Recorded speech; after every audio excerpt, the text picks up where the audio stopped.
What's going on, guys? It's Greg here, aka NYPrepper. It is Christmas Eve 2021, and I wanted to talk to you guys about prepping while you're traveling.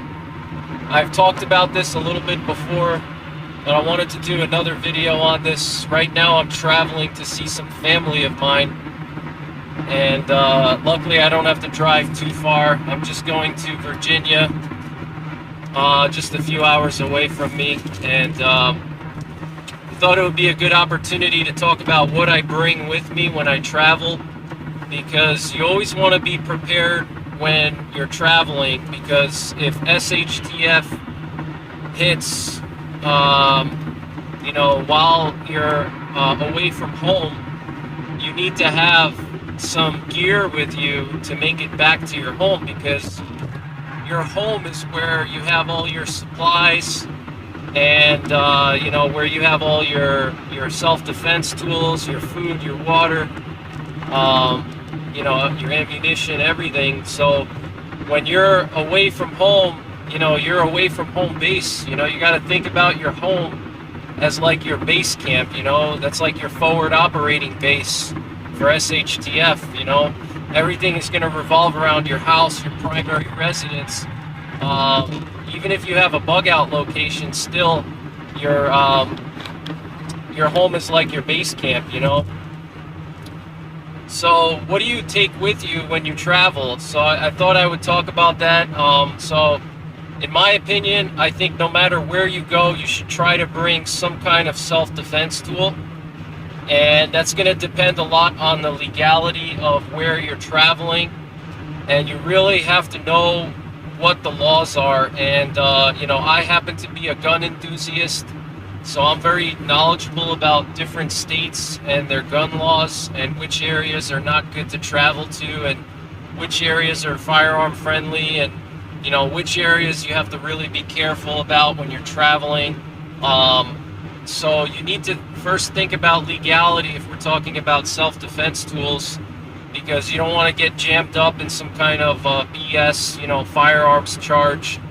And it happens, guys. You can read a lot of horror stories about people who travel to anti-gun states, and these are people that have clean backgrounds, no criminal history, law-abiding citizens, and they get jammed up with some BS charges, and it happens all the time. So you don't want to become a statistic for the NRA when they release their newsletters and the email every month.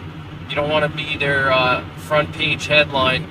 So make sure you're aware of the legality of where you're going when you're bringing self-defense tools, whether it's a firearm, long gun, handgun, melee tools, knives, pepper sprays, stun guns. You need to be very familiar with what the laws are where you're traveling to, okay? And if, let's say, I always like to bring at least a handgun, okay?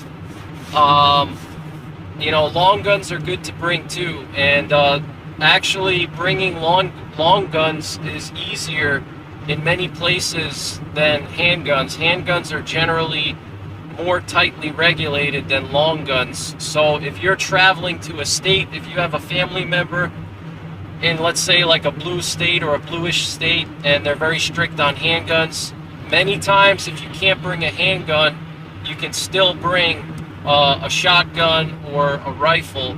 And again, you have to be familiar with the laws. You always check your laws, make sure you're aware of what you can bring and what you can't. But generally speaking, long guns are less regulated than handguns. Handguns and assault rifles, high capacity magazines, are obviously the most heavily regulated type of firearm in the country. But a bolt action hunting rifle or a pump action shotgun, generally speaking, they're not heavily regulated, because it's useful for hunting, so even if, let's say, you did get pulled over with one, you could say that you were returning from a hunting trip or something like that. And again, I'm not giving you guys legal advice, I'm just brainstorming ideas here. But try to bring a firearm if you can. and make sure you're aware of the interstate firearm transportation laws. When you cross state lines with a firearm, you have to make sure that your firearm is locked up and that the ammunition is locked up and they're in separate containers, okay? So that's really important because you can get pulled over on the highway, and even if you're in a red state or gun-friendly state, they could still jam you up for not having your firearm stored properly in your vehicle, okay? So when you're traveling across state lines, make sure you have some kind of a lockable case, okay? Even something as simple as taking a master lock and putting it through the zippers of your soft case. The law doesn't specifically say it has to be, you know, a hard case or anything. It just has to be in a lockable, it has to be in a locked container, okay? So even if you go to Home Depot or Lowe's or one of these home improvement stores and you get yourself like a toolbox that you can lock with a master lock, that's good enough as a container. You don't need to get like a fancy safe or anything crazy. Just go to Home Depot. You can buy those toolboxes for $5. They're like plastic toolboxes because the law just says it has to be a locked container. It doesn't say what the container has to be, whether it's, you know, solid steel, you know, with pry-resistant hinges. Just get a, you know, if you're tight for cash, go to Home Depot and you can get those $5 plastic toolboxes, and you put your ammo in one, your handguns in another, and you just lock them up with a master lock, a combination lock or something like that, and you're good to go. Keep it in your trunk. Do not keep any ammo or firearms in your vehicle, all right? Because if you get stopped by a police officer, it really depends on what the police officer's mood is.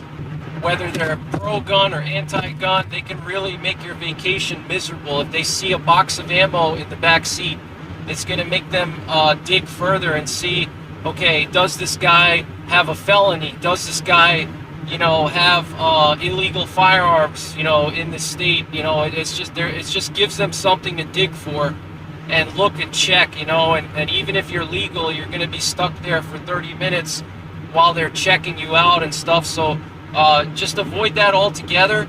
Anything firearms related that, you know, or firearms paraphernalia, as I like to call it, whether it's cases, targets, anything that would show that you may be like a gun owner or have guns in your car, just put it in your trunk, okay? It just eliminates a lot of questions by the police. Because if they walk up to your car and they see, okay, this guy's got a camouflage jacket in the back, he's got spare magazines on the back seat, he's got some targets with bullet holes in them, you know, get that out of there and put it in your trunk. You don't want to look like you're a gun owner. You know, anything that would have them dig further, just eliminate that whole possibility, okay? Make your life easier. And speaking of police, here we have a Pennsylvania State Trooper here just passing us. But, you know, definitely bring some kind of self-defense tool, because if you're away from home and you have to make your way back, you know, if SHTF hits, let's say you're 4 or 5 hours away from your house, or even 10 hours away, what happens if there's an EMP while you're away from home? You have no supplies, you just have whatever you brought with you on your trip.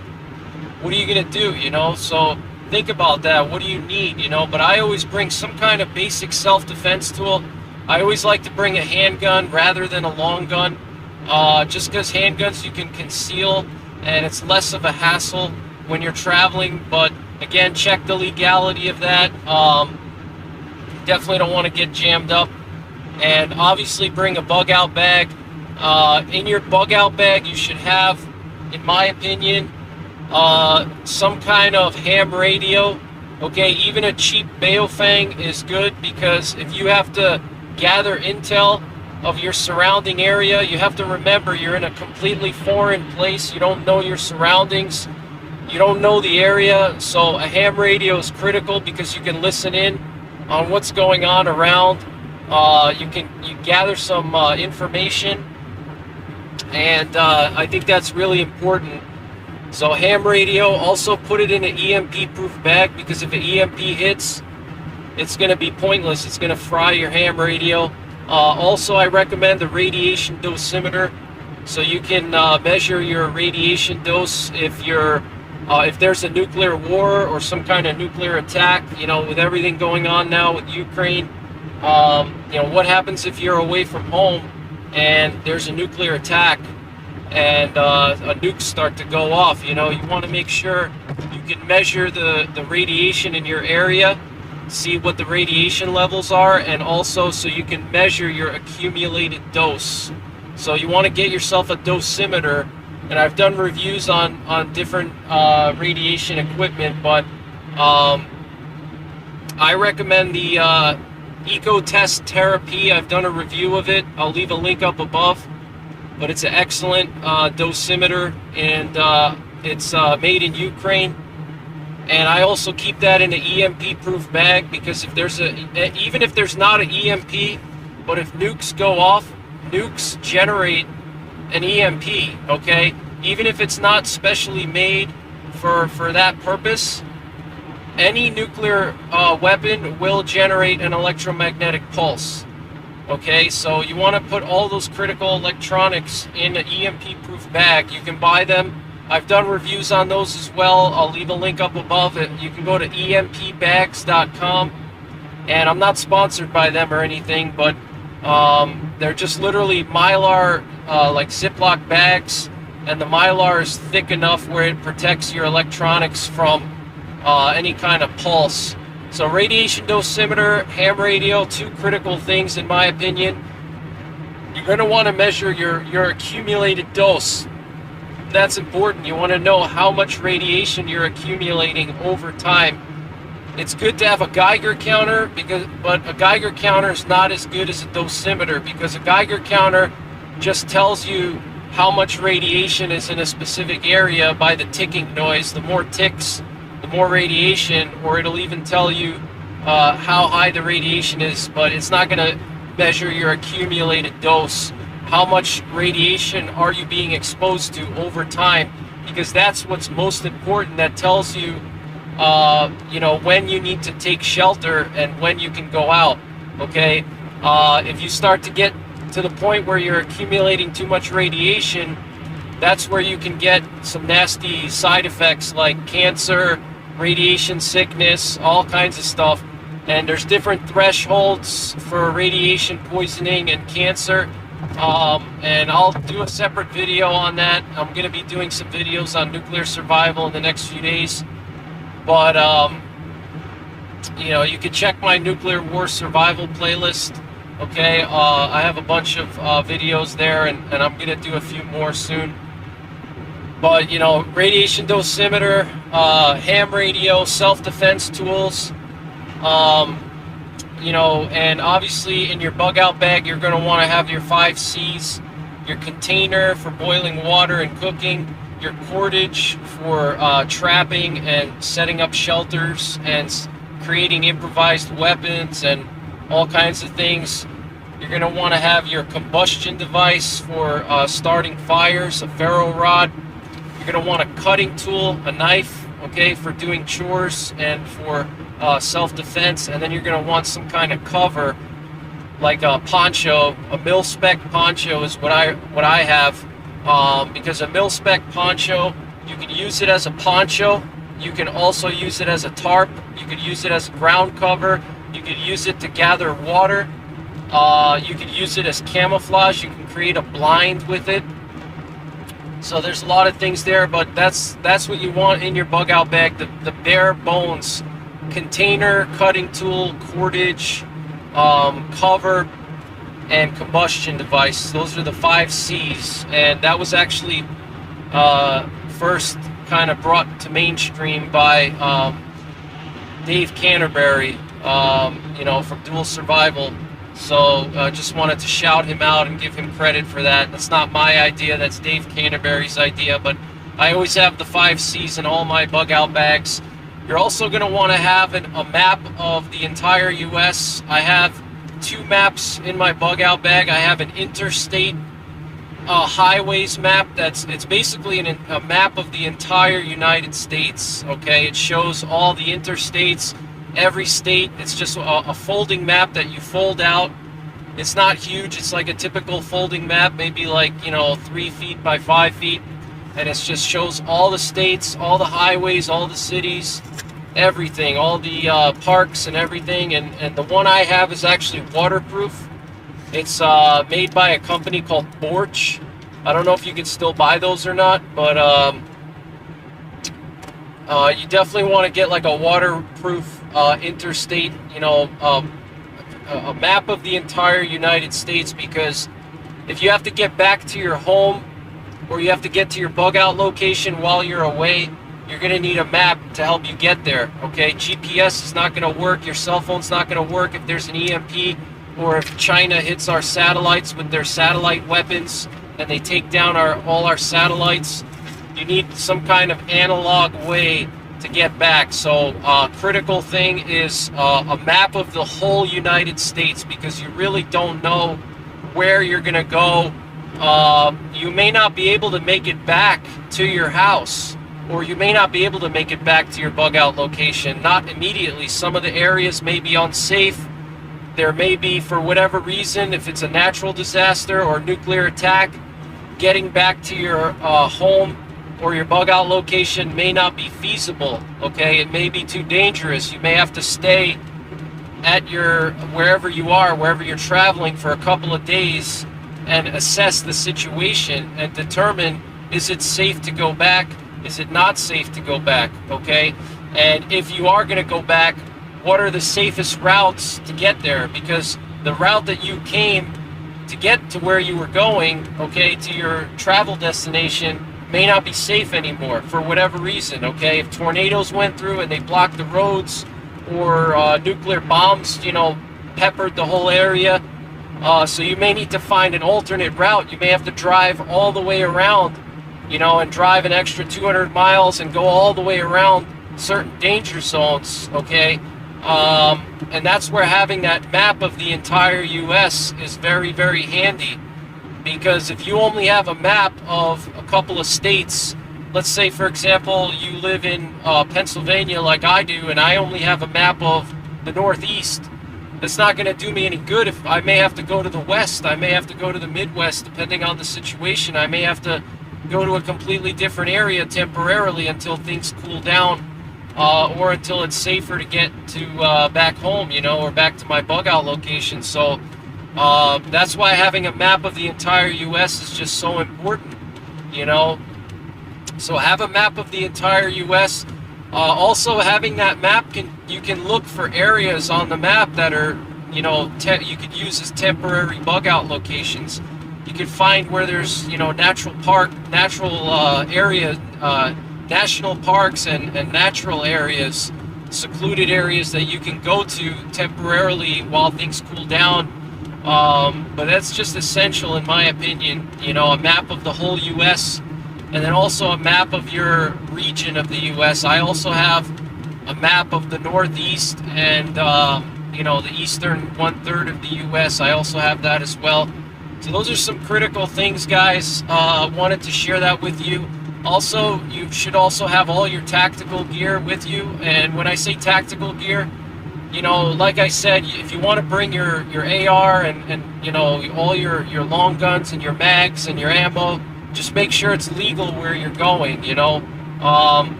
so you could bring that along, but at the bare minimum, you should have at least some kind of tactical clothing. What I mean by that is, if you're traveling on the holidays or you're on a business trip and all you have are casual clothes, blue jeans and white t-shirts, that's not going to really do you any good if you have to bug out or do some security patrols or reconnaissance. You're going to stick out like a sore thumb. You want some earthy colored clothes and camo, preferably. I like to keep some earthy colored clothes in case I'm in a semi-urban environment and I don't want to stick out.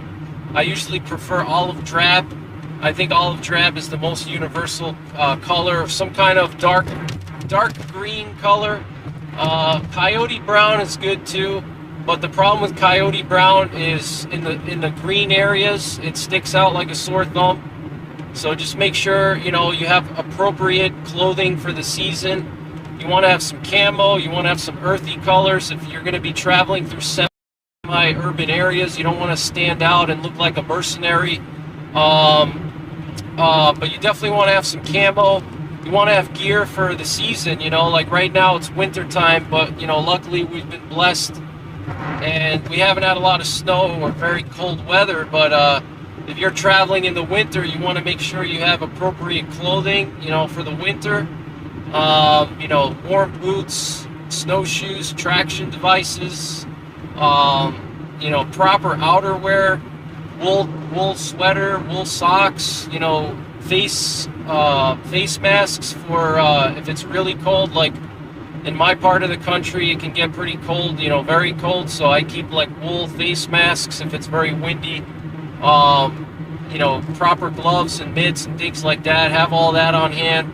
Another thing I like to do is keep some spare firewood in my car, just in case I break down on the side of the road and I'm stranded in a blizzard and I'm in the middle of nowhere. It actually might be warmer outside of your vehicle next to a fire than being stuck in your car.